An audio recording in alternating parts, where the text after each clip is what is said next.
Welcome to another episode of Standing Out in the Cloud. Today I'm really excited to be joined by Karen Field, CFO of Curo Services and the OG of the business. We're going to be talking about a really hot topic, remote working and starting a remote business before it was the norm.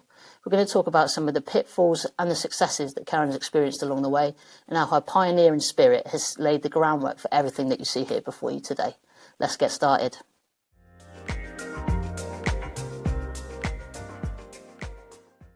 Why start your business in the first place and why remotely? Whoa, so that's 16 years ago.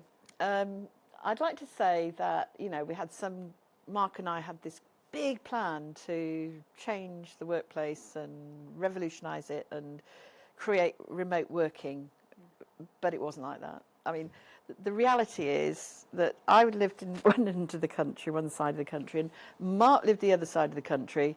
And it was more about necessity because I didn't want to relocate to East Sussex and he didn't want to relocate to Gloucestershire at the time. So we thought, right, how's this going to work then? Tech is going to support us to do this. Yeah. So it was the practicality, really. So that's the truth. You know, no glamour. No glamour. No glamour. No great master plan. No. It was. I mean, what happened next was interesting in terms of how we made it work. I mean, okay, we didn't have, again, this grand plan of we're going to be the biggest recruitment company in the world, in the UK, and how are we going to scale this. I think what was good was the fact that Mark and I came from a technical background. We'd run the Mandelbrot set together, and I remember when Charteris, the consultancy that acquired us, said we were the most informal company they'd ever worked with. It's a compliment. Well, it was, because we had systems in place. We had every bit of management information at our hands because we valued data and we valued the information that data can give you. So when we set up the business, we had a plan. Yeah. And one of the things that we put on the plan was the infrastructure, because if we were working remotely, then we had to have some form of systems in place to run the business. And I think, if we look at today's cloud-based solutions, there's a huge number of tools to enable remote working, to enable collaboration and communication on a big scale. Yeah. In those days, in fact, I had the servers sitting in my office, which was one of my spare bedrooms. On-prem. On-prem, yeah. And I always remember the summers being unbearable because of the heat coming from these servers. Yeah. And I think we had a Windows server, we used to run remote desktop, and Exchange. And I was tech support, so that was one of my roles. One of my hats was tech support. And I have to say, back in those days, back in 2006, the tech was a lot easier. I mean, it's got far more complicated now. But somehow we managed. But I have to say, when we outsourced it eventually to Link ICT, oh, heaven. The day those servers went from my house, A, it was a relief, but B, the house cooled down. And you didn't have that constant hum noise of the machines. We also realised that from day one, we couldn't run the business on a spreadsheet. Yeah. So one of the first things we did was we went out and we looked at various systems. We found an amazing ATS system from Gel Solutions. And it's impressive that 16 years on, we're still using that. Yeah. It's fundamental to our business. So that was another thing we did. And of course, Sage running locally on my machine because I had to learn bookkeeping very quickly. So I was also... Another hat, yeah, which you do when you're starting up a business. Just still you two at that point? Just still us two. And we'd always intended it to be that way. Yeah. But I think, was it the first recession? We got to sort of 2008 and it was becoming crazy. The business had grown quite significantly, but we saw the crunch. We saw it coming. And it seemed to be a surprise to everybody that, we're in recession. And we'd seen it coming because I think in recruitment, you tend to get like a 3-month window talking to our clients and looking about what was going on around us, we could see it coming. But, you know, we were lucky we didn't have any costly, you know, fancy offices. We managed a tight ship financially, and we still do, which has seen us through various, you know, navigating icebergs, you know, Brexit, COVID, whatever. Legislation. Yeah. So we were in a good position, but we were growing, and my hats were growing, and it was just becoming where we'd wanted this work-life balance.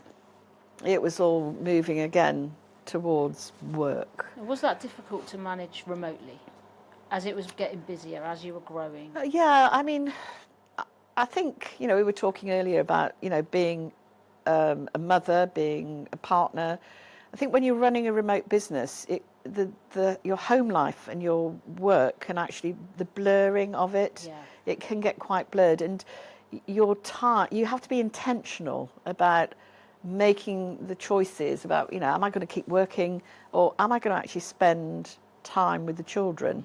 Now, I was slightly lucky because my children were sort of growing up. I wouldn't say they didn't need me still, but they were much more, you know, forgiving about the fact that I wasn't around. But I remember when my children were young, and I think this is where remote working, the flexibility that it gives, is quite powerful. And as an employer, having been through the experience of not having the flexibility when my children were younger, I missed all sorts of milestones. You know, I was on a permanent guilt trip. I think what we provide at Curo, and I'm, you know, really proud of it, is the flexibility and the recognition that the work-life balance makes it easier. I think what it gives you are choices. It allows you to test things out. You know, does this work for me and my family? Does it work for the business? Does it work for me professionally? And I think as a business, we've embraced that. Because Mark and I have been through this, where we didn't have the flexibility. So, and of course, we have mostly women in Curo, and they have young children, and you've got young kids. And as do the men in Curo. As do the men. So to give that, you know, if you want to take son, daughter swimming at 4 o'clock, take them. And then we trust, and of course trust is really important in a remote environment. You know, we trust them to make the time up. And I think that this is where, you know, businesses will change, that it would be less about number of hours worked and more about you know, the outcomes, the output, and, you know, employees being empowered to take accountability. I think employers maybe need to look at what things could work that can give employees more of a work-life balance, and the flexibility of having choices about how they work and how they can balance their home life and their families, but still be professional and still do a good day's job. You're quite entrepreneurial, so what next now for Curo then, with that in mind? Everyone is now remote. Let's say this remote model. Everyone's got to this point where they're sort of remote, hybrid. What does that mean for you now? That's like, is the next thing for you for Curo? Sure, your brain. It's not an office. No, we know that. It's not an office. One of the things I'd like to see, and I've never felt it was possible, but I'm thinking now that we've got much more of a structure in the business, in terms of, you know, training people up. I mean, at one time we would always take on fully skilled, fully trained, because when you have a remote business, when you're trained, you know, whether you have graduates or you have trainees, it's always been a challenge because you do need somebody there to hands-on support someone. Now, we've done that in finance within Curo, because we have a sort of satellite office in Wales, where the finance team work together, because that close collaboration, that learning, it works. So they come together, usually about month end, work together, and then we'll work from home. But when you've got graduates or you've got trainees, I think that you do need that contact. And because we work remotely, and okay, the plus side of that is we've been able to not be fixed by a location in terms of attracting talent. We can go anywhere in the country. In fact, in India, our team in India are just incredible Yes. example of that we've not been restricted. And so, but with graduates, I think it's a different set of dynamics. But now we've got a great system in place, and we are able to train people. So I'd like to see us being able to open up to, development of people. yeah, I'd love to develop a product.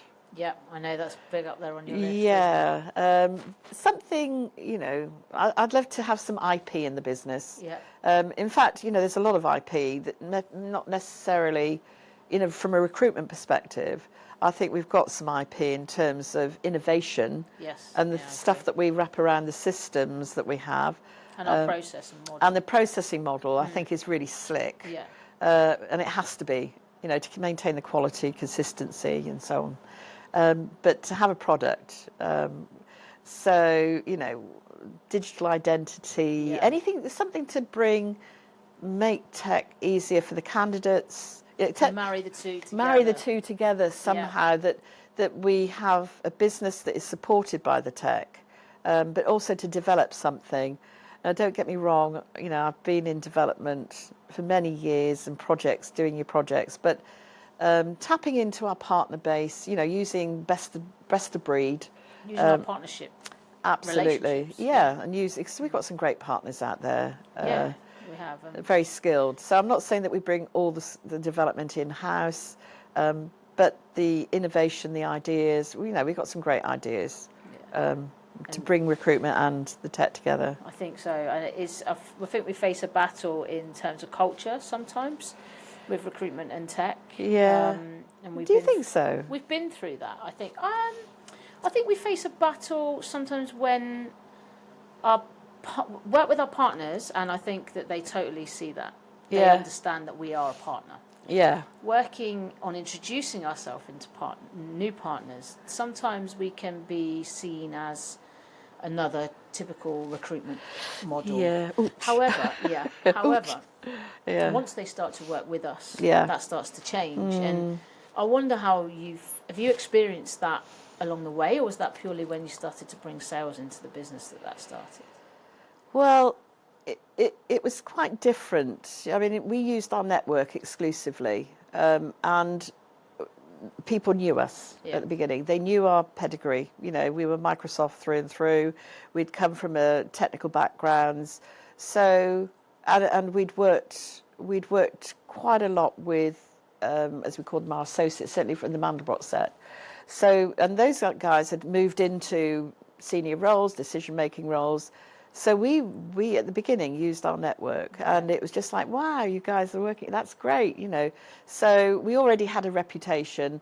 They knew that we knew Microsoft inside out. They'd been one of our clients, early on. So we had this sort of, stamped off for Microsoft, and they trusted us, and they trusted us because they knew that we knew what their pain points were. Yes. So for us at the time, I don't believe we were selling. We were just using our network, and they had a need, they had a pain, and they trusted us to solve that. And then we would use our network to find the right people to solve it for them, to actually deliver the solutions. So in some ways, in the early days, it was easy. And then, of course, we got on the, we were sort of not expected to get onto the PSL with Microsoft because we were small. But we had some great supporters in the management team in Microsoft who really believed in us. And then 12 months later said, yeah, you've delivered for us. And we were so proud. They said, we put our necks on the line for you, but you've delivered, and thank you. And I thought, well, thank you. Of course we'd deliver. We promised you we would deliver. So, and then, of course, that gave us some kudos. And, we used to sit in the, sort of in Microsoft and chat to people when you could do that. And more business came. So it was great. So we used our network. But as we started to grow, we became very successful. But then, of course, you either stay at that level or you grow. We've got to grow. And Yeah. sometimes you can, if you stand still and you don't grow, you'll implode and you go backwards. So we didn't really have a choice. But then, because we're not salespeople, and we have a passion for what we do, but we don't do conventional sales, we had to recognise that, we needed people that could talk and develop. I don't call it, it was more business development. Relationship building. And we'd always used relationship management in our sales model was about building relationships. And I think we don't want a fast, but we want a relationship with people. We don't want to just say, right, yeah, thank you very much, off we go. Still to this day is exactly the same. And still, and it's always been that way. And so with our sales model, it's not like, sales. No. It is about building relationships. It is about building value. And I love helping people. I love problem solving. So for me, to continue to solve the pain points with a client and build that relationship and trusting relationship is something that really excites me. To continue to grow and develop in terms of, it doesn't matter what we see in the future as a business. It's really, what do our clients want to see, and how can we continue to service them? So we've got to have customers, and we can develop the best service in the world, and if they don't want it, well, it's not going to sell. No, exactly. What next for Karen then, apart from Curo? Okay. So you've stepped not down, back slightly. Okay. On your CEO role, and you're now in a CFO position. So was there any particular reason for that from your perspective? Okay. What's next? So technically, according to the technical definition of, retirement, I am now 66 and can collect my pension if I wish. I'm not ready to do that. I love doing what I do, but I've got to be realistic that, a few years ago we recognised that we're not going to go on forever. There needs to be also the opportunity for, the next generation in the business to take on some responsibility. And, we put the leadership training, management training, consciously making that conscious decision that we needed to develop leaders in the business, the next generation. And again, working with Mark Remington, who's been with us from day one. And he works with all of us as well. And works with all of you. And I think that, we made a conscious decision to do that. And then recognising that Mark and I, as we're still fully engaged in the business. I mean, Mark isn't now, obviously. He's chairman, so he still has an interest in the business, and he's still involved at that level. He's still kept up to date with what's going on, and that's where trust, again, was tested on us. Are we just paying lip service to trust? We trust our employees, but do we really trust them? And so, making the decision to stand back. And it wasn't like we said, okay, here you go, Mark Twining, you're COO, and Annie, you're CEO, and off you go and do it. No, there's been a whole process, with coaching and mentoring and developing. And when the time was right, yes, we've handed over. Not easy. No. It was not easy. It was not an easy, yes, I trust them to get on. I'm still actively involved. I'd like to think they feel trusted and empowered. But you also have to remember we've got a great ops team, and that has developed as well in parallel over the last few years. And I think from a BAU perspective, okay, I'm involved in the ops team. I'm still obviously as a director, on the board. I still have finance director or CFO responsibilities. I'm CLO, chief legal officer, so I still contracts, but it's playing to my strengths. And I think that is always important as a leader in the business. You gather people around you that, plug the gaps. I'm not a salesperson. You're brilliant. You have vision, you have strategy, you can do all that stuff that is, nothing. Yeah, I do not. I can sell the passion and the belief that we can solve problems, but I'm not a salesperson. I'm not a sales strategist. About bringing people in that can do it. And I'm not a CTO. I'm not a chief technical officer. Annie's, she wears that hat, So it's about building the team around you and seeing that, they can move that business forward. There's with new energy and new perspective. Does that excite you? That excites me because I love seeing people grow and develop. Yeah. And, as much as I love the team growing and developing and having, the flexibility within our remote working and the chances to grow. And, we've extended the leadership, the management team, the leadership team, so to include others. So they're benefiting from mentoring, coaching from, the business coach. So, yeah, that excites me. That really does excite me. And also to see where we can take the business. How scalable is our business? Yeah. In a remote working way. Will we ever get little hubs, of work hub? We have talked about it. Yes. So people come together. Who knows? But yes, I'm excited about the future. Am I ever going to stand back completely? But it terrifies me. But when if I'm not adding value to the business, that will be the day that I say, And I think the key is to teach, isn't it? The key is to teach and pass on your knowledge. Yes. And that is something that you are always here to do. Yeah, and I think that, I'm still adding value, that I've got the war wounds, in terms of being through quite a bit. And it's about giving my advice and knowledge and guidance. Yeah. I don't dictate. I give advice and guidance and my experience and how I might approach something.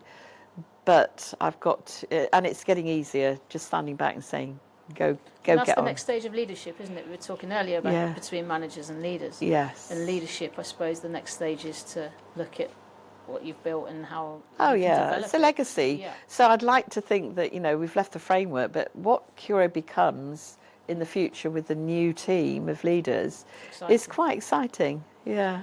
Well, with that exciting in mind, there's a tradition on the podcast where we ask everyone the same question. What is that? What is your most funniest or memorable moment from your career so far? Really? Really.